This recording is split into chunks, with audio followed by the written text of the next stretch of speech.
All right, welcome back to the Beast Game Podcast. This is going to be a review for Justice League.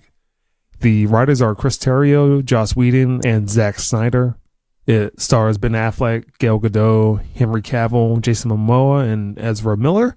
And the synopsis is, fueled by his restored faith in humanity and inspired by Superman's selfless act, Bruce Wayne enlists the help of his newfound ally, Diana Prince, to face the even greater enemy. Mike. What are your thoughts? Don't know how to explain this. I've literally sat here since yesterday, and I still don't know how to just go from the heart, man. Explain this to people. That go for the heart. This movie had so many problems and was such a mess, but somehow I actually left this movie kind of enjoying the film. Yes, thank you, Mike.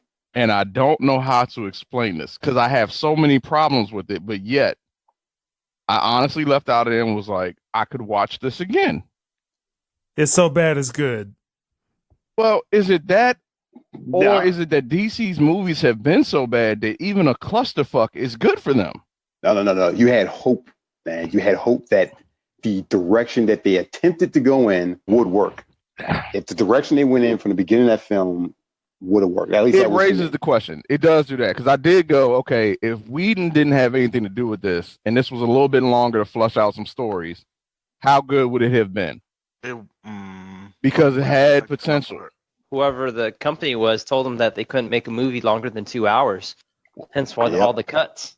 Well, Warner Brothers did that. And I think that's partially because Batman vs. Superman, albeit got cut short and people still ragged on it and said it was a piece of crap, which it was. But it's a snooze. But it was a pacing with Batman vs. Superman. This one, they could have went deeper. And they should have actually went deeper on a lot of things. The mistakes that DC made with Batman vs. Superman, had they done those mistakes with this, then Justice League would have a discussion of, okay, is Marvel about to have a slight issue moving forward? Because potentially this could have set DC up very, very well. They're still going to make a shitload of money. Easily better than Batman vs. Superman. I've gone as far as to say, I hate the ending of Wonder Woman so much. I think I enjoyed this one when I got out of that. And that's a bold statement because I thought Wonder Woman was actually good. I'm going to say something about that. For the first time, I think DC made a decent movie, albeit it has a lot of issues. And I don't know how that makes any sense, but this is just where I'm at. No, makes perfect sense to me. Makes perfect sense. Makes perfect sense to me. So let's go to Keith. Keith. Being a Superman fanboy, and I enjoyed the movie. There were a crap ton of problems with it. Pacing, it was all over the place. The setup, that first 30 minutes was all set up for stuff that should have been in other movies. First of all, this movie came out too soon. You needed to have Aquaman, you needed to have a Flash movie before this one came out. But with that said, they handled what they had with genuine care. And I'm going to tell you right now, I think what you're sensing, Mike, with this movie, I felt for the first time that Warner Brothers actually gave a shit about the characters. Superman acted like Superman. Batman, holy crap. I 100% get the thing about Batman now. He basically wasn't doing that much action. He wasn't contributing that much in the fights. But he was the man who had the plan, and it got executed. It's all flawed and convoluted, but the plan got executed, and in the end, everything he plotted out worked. Exactly. Wonder Woman was a heart and soul. The Flash was the new kid coming on the block, and Cyborg all broody and everything. But towards the end of that movie, Cyborg started cracking a smile and cracking jokes with the Flash and Superman at the same time. And Aquaman, come on now. I mean, you knew Jason Momoa was going to be a beast when you saw the first image of him. And he proved it correctly. I came away from that saying, okay, this felt to me like the first X-Men movie was that Fox put out. It wasn't that. It strongly wasn't that, disagree. It was storyline and everything, but it was like the potential was there. Yeah, I can see that. It kind of like washed away the kind of stigma that I had from those previous films, from Batman versus Superman. I mean, after watching the Ultimate Cut, I saw what they were trying to accomplish. Watching this, I see exactly what it was because they even addressed some of the things that went on, a lot of the things that went on in that movie. In short, Superman coming back. As they were talking about the whole mother box scenario and everything, Batman clues in. He says, oh, you know what? We could use it for this. And immediately the characters you think would have a problem with that, he immediately have stepped up and he pushes right back in the face. That was the same vibe I got from the Avengers movie, but in this, it uniformly worked. And the chemistry between all of them was pretty good. Their problems, their pacing problems, their problems with the kind of conflicting visions, but At the same time, I'm on board for the next Man of Steel. I'm on board for the Batman. I can't wait to see the Flash. I'm looking forward to even Cyborg, if he's got one coming out. And Aquaman, definitely. I think Aquaman is the next film coming out. Yeah, it is. All right. So, Matt. All right. So, first of all, I'd like to state that this is a lot better than Superman, the Batman versus Superman. I felt it was a step in the right direction. However, I can't help but feel that pacing of it was off. Like the first 30 to 40 minutes was rather slow, and then all of a sudden it went off. So much more that they could have done with this. I mean, I would think they would have learned off the first couple of movies what they did right and wrong. And I don't follow the behind the scenes stuff as much as James or Keith. Watching the movie, I can't help but think that a lot of it points to mismanagement behind the scenes. Yeah, strongly agree. Agreed. You know, I mean, just watching the movie, I'm not going into detail with it, but I just can't help but feel that there's mismanagement behind the scenes because the pacing was so off. I mean, overall, I did enjoy myself. I didn't necessarily have to turn my brain off to enjoy it, although clearly, there wasn't a consistent tone with this movie, but I enjoyed it. All right, James. With what Matt said, there are a lot of positives with this movie, but there's also a lot of glaring negatives as well. Did I enjoy the movie? And it was okay. When I go see it again, I wouldn't pay to see it again. If it was to come on television, I'll see it again and probably fast forward to the parts that were worthwhile. This movie could have been so much better. You could tell that the direction they want to go in at first wasn't a good direction, and then they tried to turn it, which it worked, but it was so obvious that it kind of distracted from the movie itself. And sometimes it seemed forced. Some of the comedic elements seem forced. I agree with Keith, but then also I disagree with Keith. I think that some of the characters, they did have some chemistry, but then some of it was just forced. It's not working out. It wasn't organic to me. It was just like, okay, well, we got this short little time frame, so we got something that we need to hurry up and try to get together and try to get a team together and try to build some type of unity, so let's just hurry up and do it. So it was rushed. It could have been done a lot better, but when I see this again, that's it. If I'm not paying for it, I'll watch it again. But there are a lot of negatives with this movie and some positives. All right. So for me, and you can comment on any of the things that I want to say about this. So from the opening scene, that Henry Cavill jaw, CG was horrible. Yeah. Terrible. I mean, he looked like a totally different person. He looked like he was from Mike Tyson's Punch-Out. Yeah. What was the reason why his Mission Impossible? He's shooting that movie. Mission Impossible 6, and he grew a beard for that movie. And when they wanted to do the reshoots, they asked him to cut it, and he said no. He took so long to grow it, and he had to still finish the movie that he wasn't going to shave it off. So they said they would just digitally impose his normal face on his face. I didn't pay attention that close to it. No, it was bad. Yeah, I'm glad you didn't pay attention to that. The opening scene was terrible. But all right, so I'm gonna get into all my negatives first. So it's very boring for the first hour. So Matt kind of mentioned maybe like the first 30 to 45 minutes. It's really the first hour. Mm-hmm. Nothing really important happens.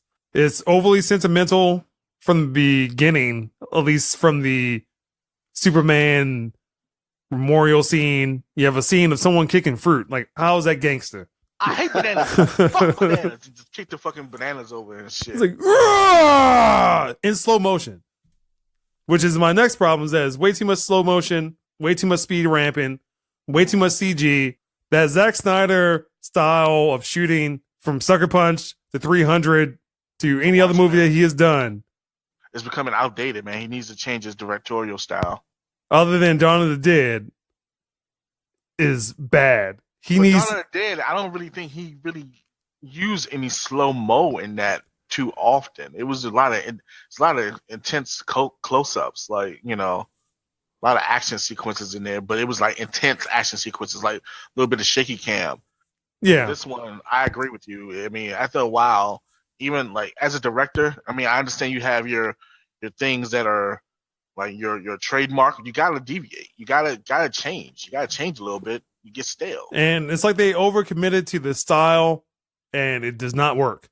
So, as everyone else said, there's pacing issues. There's a lot of pacing issues. Again, that first hour, boring. That first scene, I was just kind of like, when he killed the parademon, and then he's like, Alfred, you see the 3 symbols? Yeah, it looked like the last one. We need to get the team. I was like, what in the hell? What?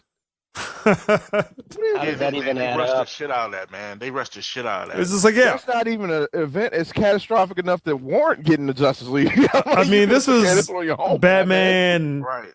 cartoon level of, all right, let's get this done. I'm like, hold on. I don't even know what's going on. I'm like, is that Owlman? Like, who is that? Yeah. Anyway, the Cyborg scene where he's kind of explaining his father-son dynamic probably should have been the opening scene of the movie.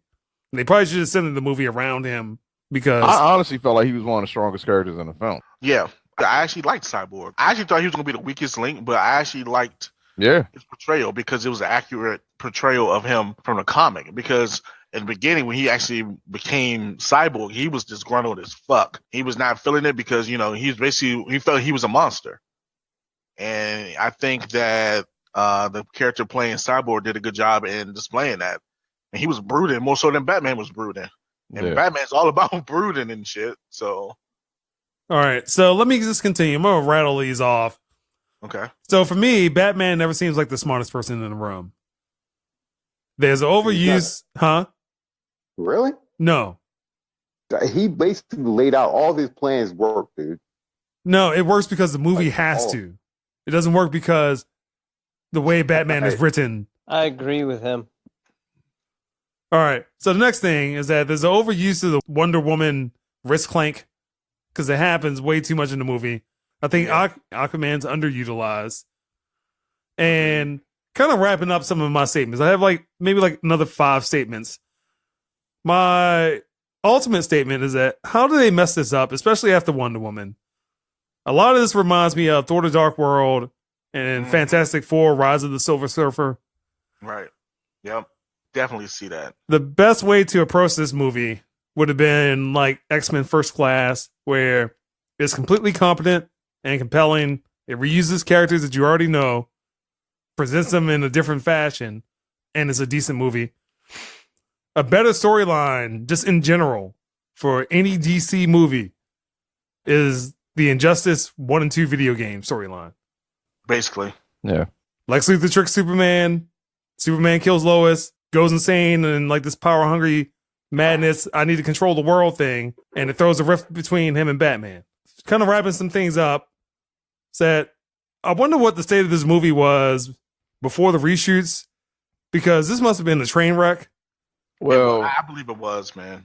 there were a lot of issues, and there's some of them are still going on because Affleck is still already talking about he wants out of the role, which was one issue that came up during filming. And then a Warner Brothers exec went as far as to say that Zack Snyder's vision was not their vision. So neither one of them were on the same page.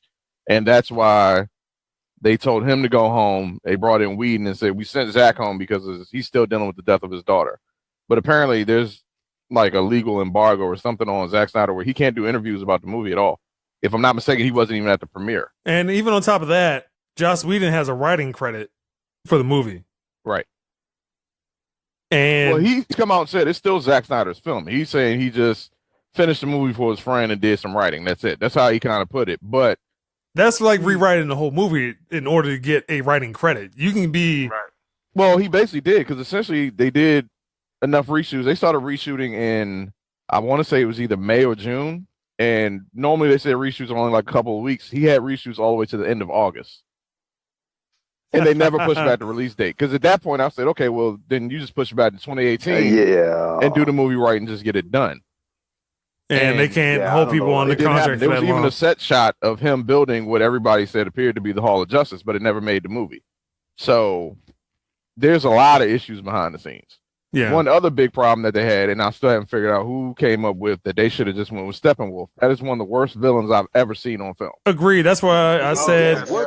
That's why I said Thor: The Dark World. He looked like a PS3 graphic, and it just did not make any sense. To where I was like, weak as fuck. Man. And it's not a character He was that associated with Dark Side, though. right, but they should have just either It should have been someone else. I agree. Either they should have had him build more around why he's there for Darkseid and tease the whole Darkseid thing, kind of like the whole Thanos. We know he's out there, we know he's coming, but you get little tidbits here and there. He shows up and he's like, I want power. We honor you, mother, blah, blah, blah. And then all of a sudden it was like, I do this for Darkseid. And that was the only mention until the end of the damn movie. Right, exactly. And that's why I said it reminds me of Thor: The Dark World, because you have the Dark Elves, and that's the focus of the movie. That's the villain. That's who you center the movie around. No. So I'm just going to say some quick positives. It's not as bad as I thought it was going to be.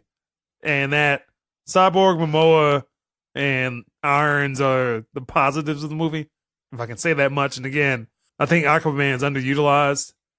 And I'm going to say a controversial statement, and then we can just kind of get into some general discussion. I think I know what you're about to do. I think I know what what you're going to say, too. I may agree with you, too. I'm going to say this, and I believe this 100%. Gal Gadot is a very poor choice for Wonder Woman. Oh, well, that wasn't mine. Yeah, I didn't think you were going there at all. Wonder Woman is Okay, go ahead. Wonder Woman's part of the command structure of the Justice League. But Gal Gadot is so wooden, and she doesn't carry the ability to be a real leader.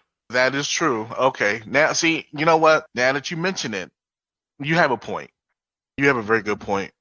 Because Wonder Woman is so powerful and so, like, she's a leader. She's a leader. But I cannot see Gal Gadot actually leading anything. How much of it was writing? Could have been writing, but the thing is, and Wonder Woman, she was pretty tough, though. No, I don't know if I say in Wonder Woman she was pretty tough. She had enough emotion in Wonder Woman where I believe it. But tough, I don't think that's the word I would use. Even if you look at all her roles, tough is one that I think she would have to stretch her acting ability a bit. But also, you got to remember one thing, Keith. And Wonder Woman, she wasn't tough because you know what? That was like a coming of age. She was still trying to. She was rookie in that movie. Who she was. Yeah. She was green as shit. Mm-hmm. And plus, it was also like she had a lot of immaturity. This movie is set present day. So she should be right now. She should be the Wonder Woman that we know. And to me, she's still not filling that role. But they try to explain that she basically kept herself hidden from society after the incidents from Wonder Woman. But still, you didn't grow as a person in 100 years. Well, that's the point that Bruce made to her, though.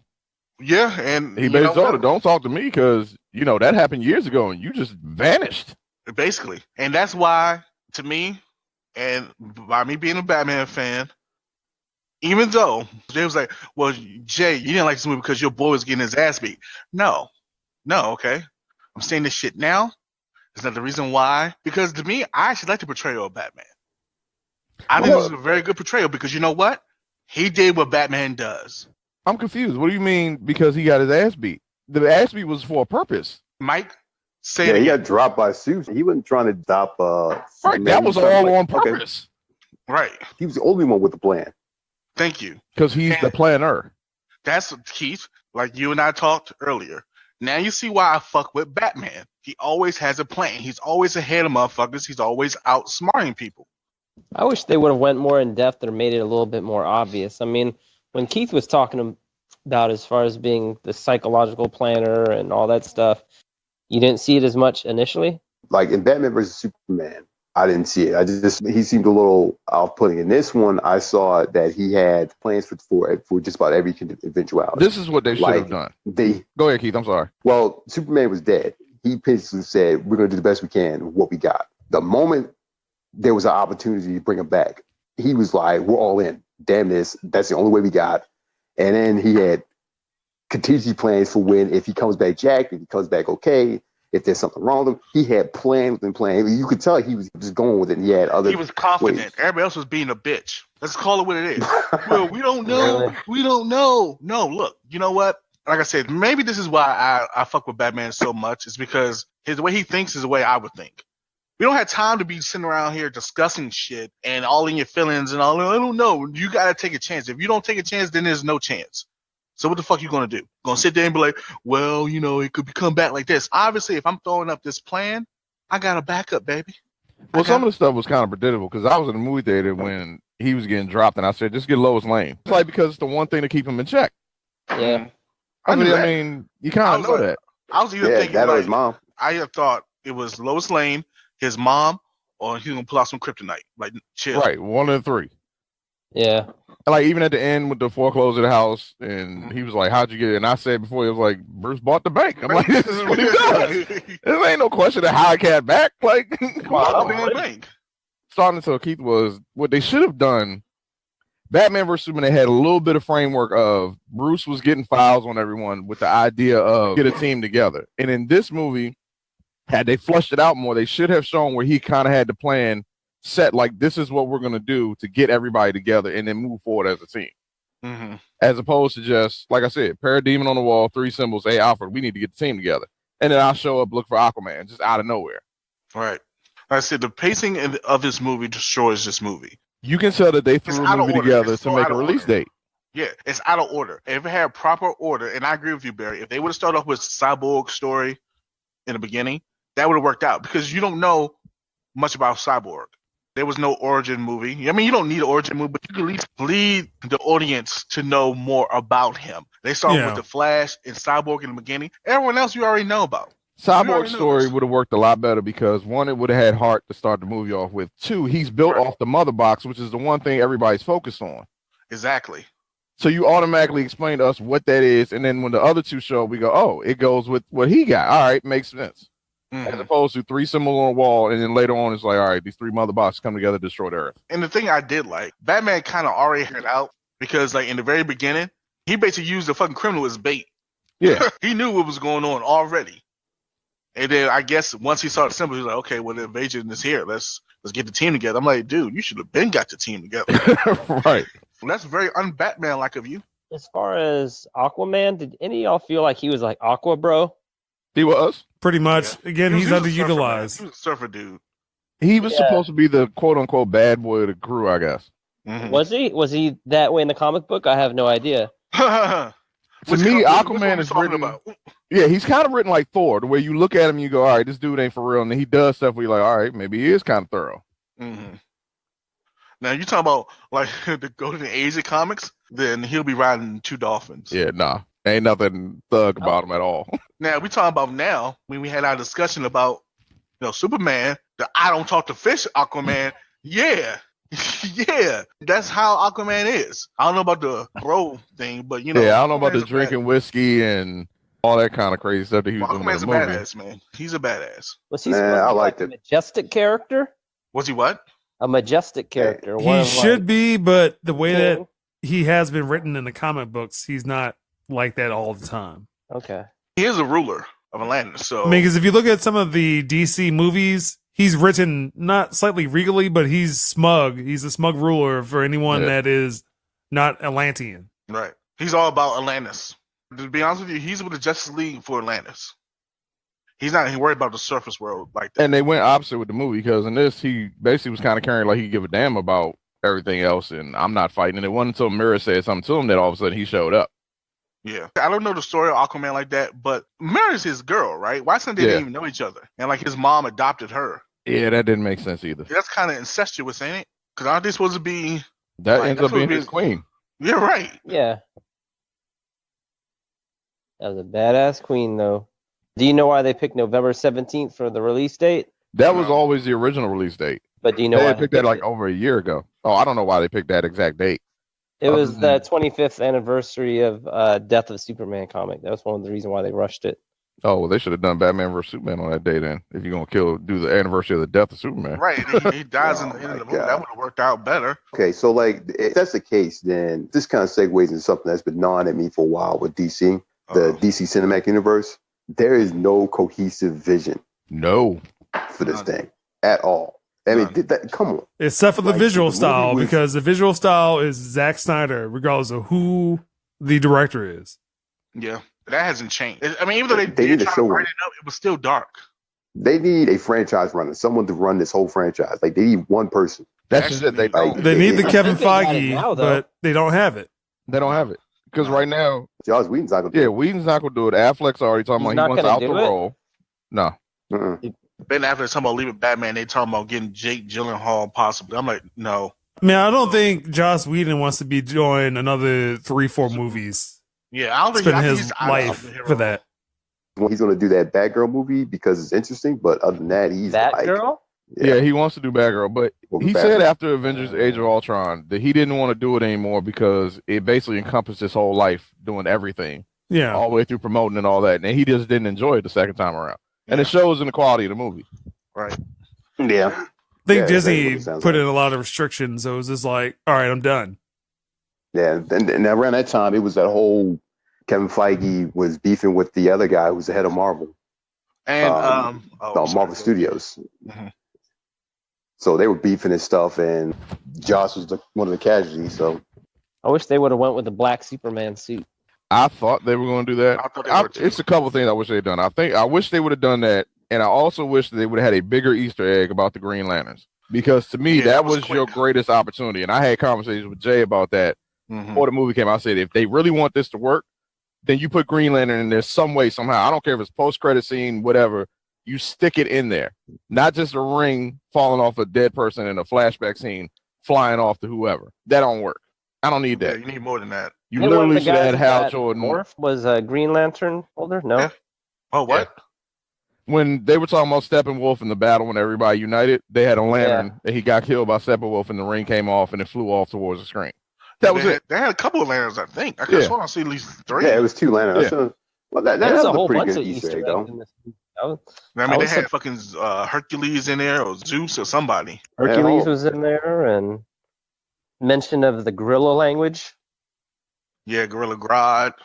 On one of the backgrounds, I think it's where the Batman light was in the sky. I saw it on a website. On the back of it was what Ace Chemicals, which is the same chemicals that Joker was immersed in. Yeah. Honestly, it feels like DC's just sat back and watched Marvel, and they've tried to recreate it and just done a very poor job of doing it. Right. Yeah. Because They're trying to retrofit an idea. And as Keith was saying, that there should have been some prequel movies. I think this movie could have learned a lot from Spider-Man Homecoming. Mm-hmm. You don't need a prequel. You know the characters, so you just go with it. I agree with Keith. They could have used an origin movie, but I agree with you also, Barry. They didn't really need to, but they could have added more in this movie, a backstory on the Flash, Aquaman, and Cyborg. Just a little bit more. Again, I say this damn near every podcast about superheroes, and I'm going to say it again, and I'll probably say it till the day I die. DC has no excuse because you have 3 of the most recognizable superheroes ever in existence. That's so true. The movie shouldn't have focused on any of those 3. Basically, you show someone the Batman symbol, Wonder Woman symbol, or Superman symbol. They know. They understand. Right. Cyborg, Flash, Aquaman, I get if somebody doesn't know. Right. Under the top 3, Batman, Superman, and Wonder Woman, Green Lantern symbol is also recognizable as well. Yeah. On the Marvel side, you show someone Spider-Man symbol, they understand. Mm-hmm. Everyone else, X-Men symbol, they got it. Yeah. That's about it. I never thought I was going to say this shit. And go ahead, Jay. Superman was a goddamn G in this movie. For the first time, for him existing. This is the first time I actually I was actually becoming a fanboy of Superman. When he came back, that fight scene was, He fucked it up. He was chilling. He was like, all right, looking all swollen shit. He was like, yeah, I'm here. What's going on? And everybody was all calm and chill. Cyborg shit started fucking up, which that does happen from time to time. That was the most gangster shit I ever seen from Superman ever. Like, he bitched everybody in the Justice League. Everybody in the Justice League. And the thing is, I do not like Superman, but I will always give him credit for him being powerful. He's just dumb as fuck. But this time, he showed out and showed the fuck up. I mean, when the Flash was going to try to sneak him, look like, I was like, okay, Flash, all right. I mean, I thought that was pretty iconic. He turned his eye and looked at him. Flash was like, you see what's about to happen right now? Oh shit, Superman was the shit. And then when he came back to his senses, when the fight was Steppenwolf, he had to come down. I believe in justice, and then punched him. He could just snuck his ass, man. He reverted back to the pussy shit. Oh wait, no, he sucker punched him first though. Gangsta shit. Wait, but he did sucker punch him first. No, that he justice thing hovered was down afterwards. and said, "Yes, I believe in justice," and then punched his ass. That was after he nailed him. He hit him like 3 times. Are you sure?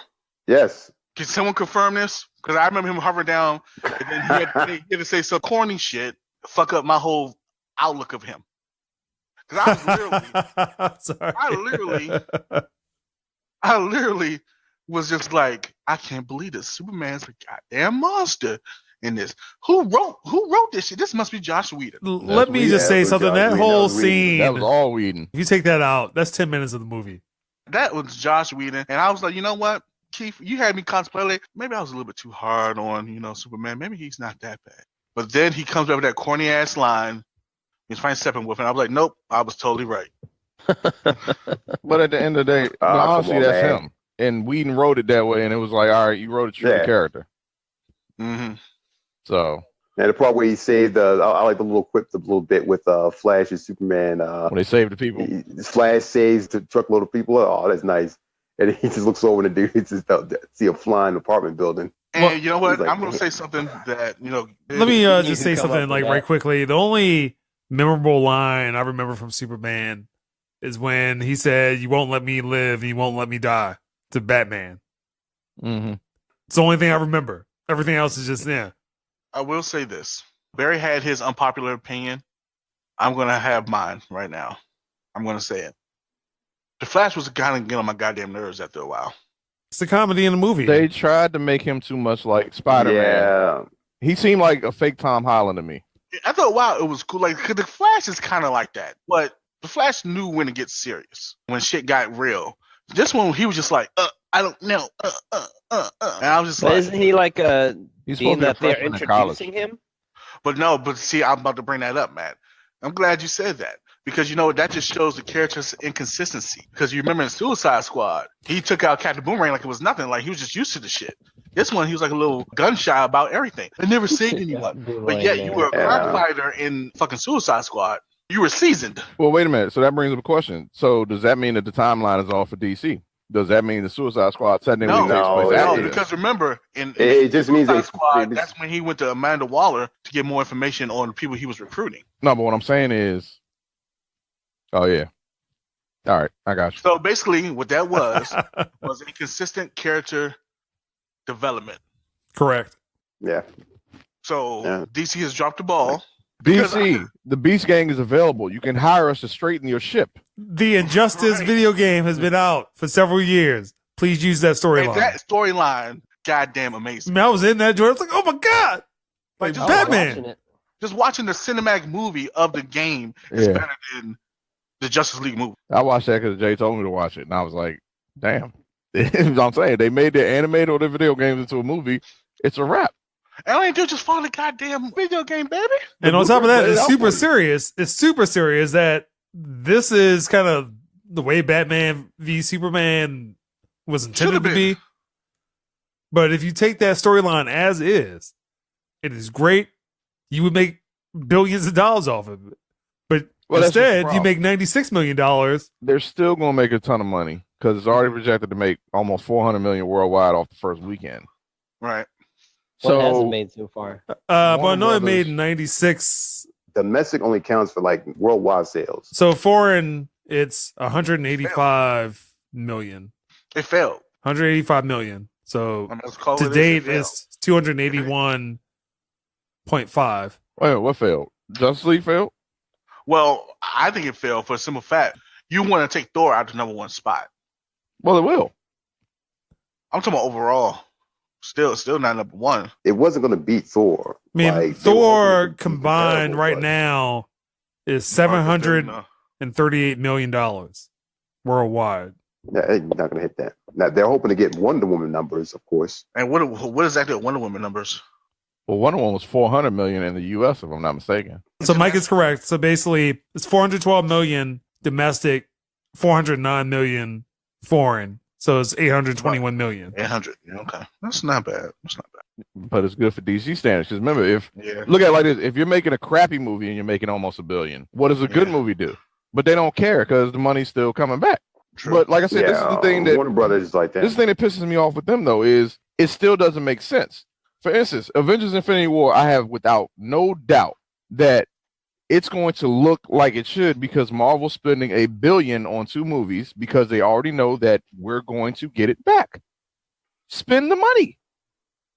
What's the problem? If you make a good movie, I want money. If you make a good movie, they're trying to maximize their profits. Like people have look again. Avatar to me is one of the crappiest pieces of shit ever made.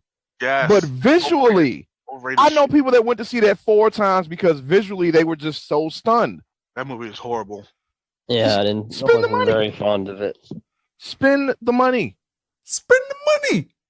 All right, so let's move on to the questions. So I know we kind of somewhat answered this, but just quick yes or no, is it better than Batman v Superman? Hell yes. Yes. Yes. Yes. Yes. And I'm going to say maybe. Even the ultimate cut. Definitely better than Suicide Squad. Next 2 questions is that, does this movie have you looking forward to future DC movies, which I think some people had kind of answered? And where does it leave the DC EU or lack thereof? I think they're dissolving the whole thing in the first place. So Kind of excited, but because of the poor reception, I'm almost positive Warner Brothers is going to try to interfere and try to make some more additional changes rather than let the changes they've already done kind of take fruition. So, anyone else? I don't know. I'm just kind of still in a wait and see mode because this movie was better than Suicide Squad and Batman vs Superman, but it still wasn't that good enough to give me that much hope. So I'm gonna wait and see mode right now and just see how there's so many positives and there's so many negatives with this.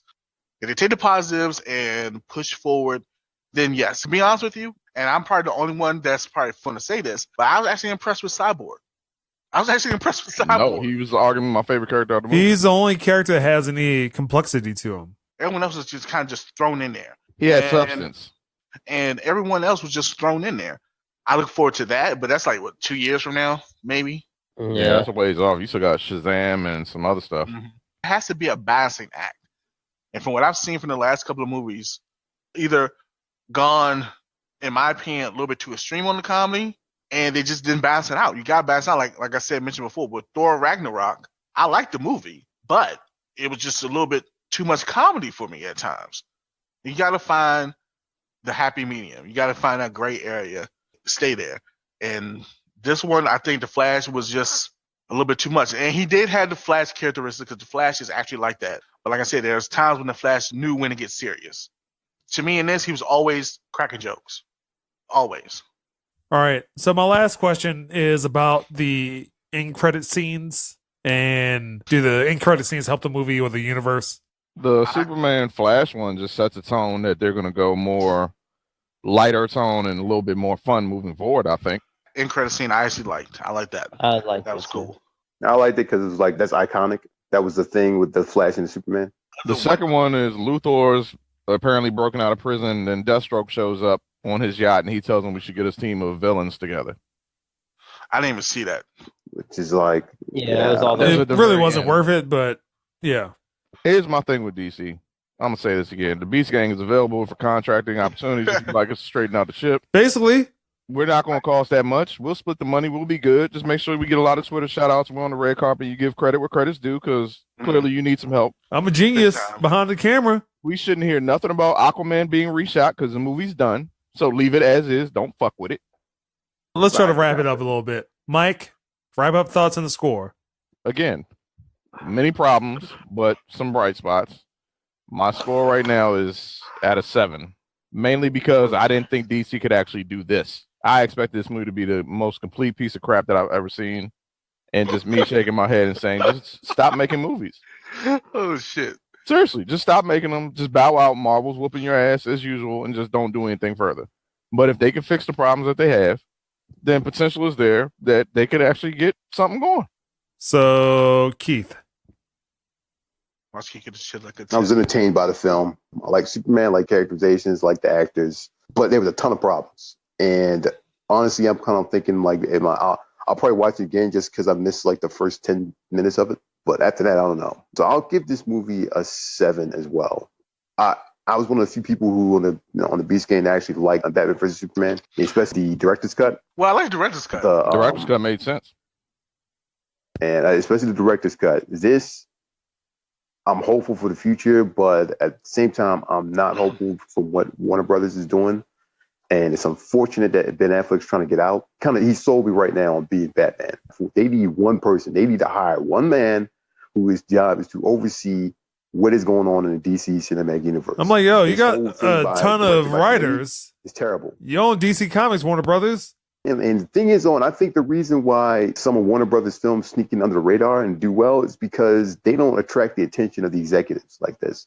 Some boardroom is directing these movies. It's pitiful. Like, they need to stop. They need one unified vision for this, and they can fix it because you got the talent for it. I mean, you got the talent. I mean, the characters are there, are laid out, and now you just make the movie. I give it a 7. Justice League was good. It's not as good as I'd hoped it would be, but it was still an entertaining film to watch. And thankfully, Joss Whedon came in and helped, but unfortunately, he couldn't work miracles. All right, Matt. Movie had a lot of potential to be something great, or at least right the ship. One thing I will say is that it is taking a step, not a lot of them, but it is taking a step towards the right direction. And despite the pacing issues with it, I'm glad that they made some of the revisions, because I could only assume how bad the movie would have been. We would have had like a Batman versus Superman 2 type of theme. And other than that, I mean, I really enjoyed myself with the movie, despite all the errors, the CG stuff, etc. I'm looking forward to future DC movies. I'll give it a solid 7. Jay. I'll give this movie a 6.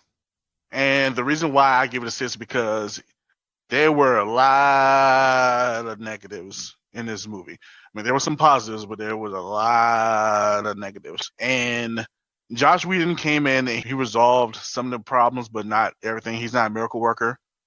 And if he didn't do what he did, this movie would probably have been worse than Suicide Squad, in my opinion. It was entertaining, but then at times it just seemed it was forced, it was rushed. Everything was just like, let's just hurry up and get it done. It was evident.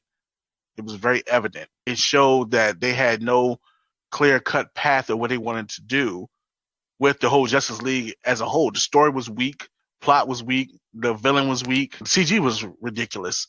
Even the fight scenes weren't that great. There's nothing really memorable in my eyes except for Superman's awakening. And that hurts me to my heart to say that shit, but I gotta be real. So there was nothing that I could say that was like, oh, wow. Outside of the Superman awakening scene, that I can name some scenes that I'm like, yeah, you remember that? Yeah, everybody remembers that. There's nothing memorable about this. One of the main positives I will give this movie is that I like the portrayal of all the characters. I mean, even though some were lacking, like I believe that Wonder Woman, she did not show leadership skills, which she should be. She should have them by now. I would assume so. I'm just saying the Justice League hierarchy. Wasn't she by herself for a while, though? From a comic book standpoint, a comic book movie standpoint, the hierarchy of the Justice League is equal. When Batman says something, when Superman says something, and when Wonder Woman says something, it is equal. In this movie, it does not seem like that. For Wonder Woman in particular. Oh, hell no. She had the most knowledge of what Steppenwolf was all about. But yet she was doubting herself. Like, you know what this thing or man could do. You know why he's here. Why are you hesitating? What's the problem? Why are you gun shy? Batman was trying to push her into that leadership role, got all in her feelings and shit. He's basically being Batman asshole, which he is. That's what he does. All right, James, I'm not to cut you off about Batman. I wasn't going to tell Oh, God. Well, I guess maybe a 6. Yeah, let me give my score. So I think we all generally gave Suicide Squad maybe around a 3. So you have Suicide Squad at a 3. Batman v Superman, train wreck. It's slightly better than Suicide Squad. That gets a 4. We didn't review it on the podcast, but it gets a 4. At least the theatrical version. This movie gets a 4.5. This movie has a lot of problems. James kind of highlighted a lot of those. The story, the visuals, the acting. It's a lot. Having said those first 2 movies, Suicide Squad and Batman v Superman, I went in thinking that this is going to be terrible.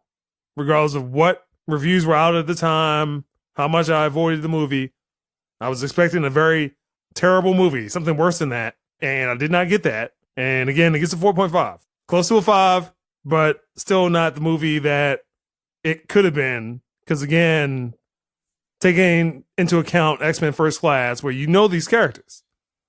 Here's another scenario for them. That movie works. The movie, even though it was probably being shot around the same time, could have learned a lot from Spider-Man Homecoming. Like, you were just thrown into the mix with those characters. It works. This one, would I watch it again? Maybe the last hour. Definitely not the first hour, because nothing really happens. Exactly. That's why I said if I was watch it, I'll fast forward to like a good part in the movie. But we'll just wrap it up. And that's the Beast Game Podcast. You can find more of our podcasts at beastgame.com. iTunes, Google Play, Stitcher, TuneIn, iHeartRadio, Facebook, Twitter, and YouTube. No, how did I forget that Superman asked Batman, do you bleed? That was kind of hardcore. That's what I said. He was gangster. Man, when he said that shit, I was like, this. Well, Mike, the reason why you forgot it because the movie is ultimately forgettable. Sometimes, dude, it just sounds like you just hate that. You found one thing you don't like, you just like.